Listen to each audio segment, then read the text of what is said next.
The health system in Tarkov is the most complex of any FPS you'll really see. It isn't terribly complicated, but if you've never seen it before, you might not understand what the hell is happening to you during a firefight, and you might not understand how to heal up after you live through that fight. So we're going to get into that in this video. To start off, the health system is broken into 7 distinct sections of the body. Your head, your chest, or thorax as it's called in this game, your stomach, 2 legs, and 2 arms. Each body part has its own health bar, and the total of all of these body parts makes up your total health. If your total health hits 0, you die. If your head health hits 0, you die.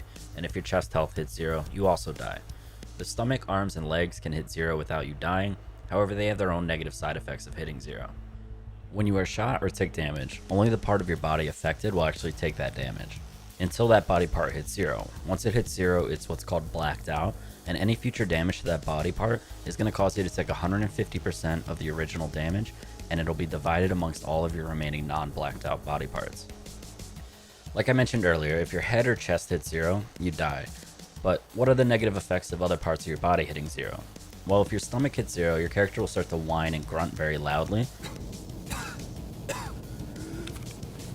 and you'll also start to quickly lose hydration and energy. And more on what those mean later. For now, we'll move on to blacked out limbs. When your arms are blacked out, your arm stamina will start to drain much faster, and holding up a weapon will cause significantly more back and forth sway.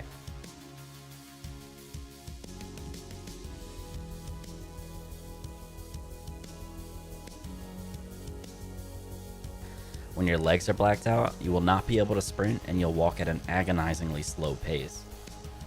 In addition to just taking damage or getting blacked out limbs, you can also get bleeds, fractures, pain, contusions, and tremors.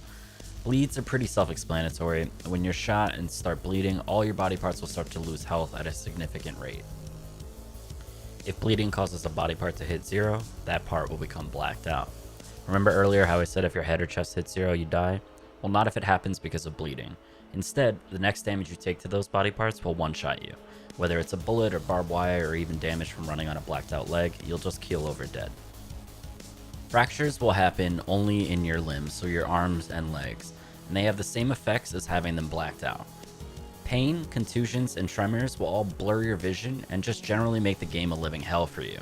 These generally go hand in hand with other status effects like fractures or low health, and fixing the issue causing the pain effect will also remove the pain effect. So how do we heal and get rid of all these negative effects?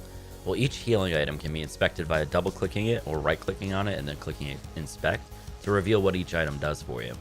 They all have their advantages and disadvantages, so read what they do before bringing them into a raid to make sure you're covered for any situation you find yourself in. Bandages can only help remove bleedings and will not increase your health or help with pain or fractures.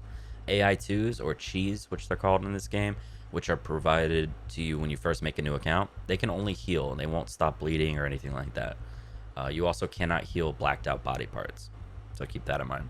Some items like these can remove bleeding and heal you, so you don't have to carry 2 different items. Splints can only repair fractures, and surgery kits can only repair blacked out limbs, except for the survival kit, which also repairs fractures.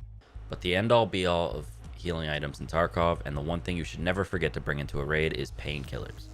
These are quick to use and can be used quickly during combat or even before combat, and they allow you to avoid some of the downsides of pain effects and fractures that would otherwise cripple you to the point of becoming just a target dummy for other players. There are countless times you'll find yourselves in a shootout, out of ammo, with a blacked out leg or a fractured leg, and not be able to run for cover. You'll just be standing out there waiting to die.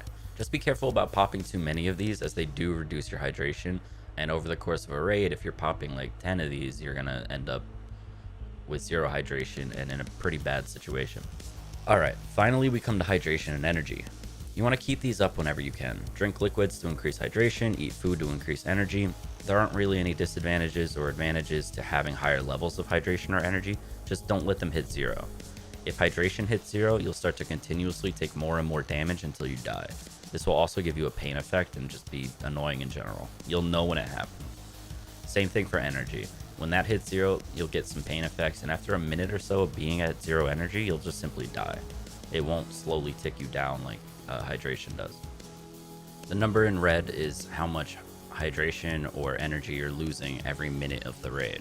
This will increase or decrease based on effects like popping painkillers or if your stomach is missing. If or when you do die, no matter the cause, Your hydration and energy will be restored, so when you go into the next raid, you'll be alright. Whenever you survive a raid and go straight into another, make sure you bring food and water, as you will hit 0 before that raid is over. That covers all the main points of healing in Tarkov. If you have any questions, leave them in the comments below, and thanks for watching.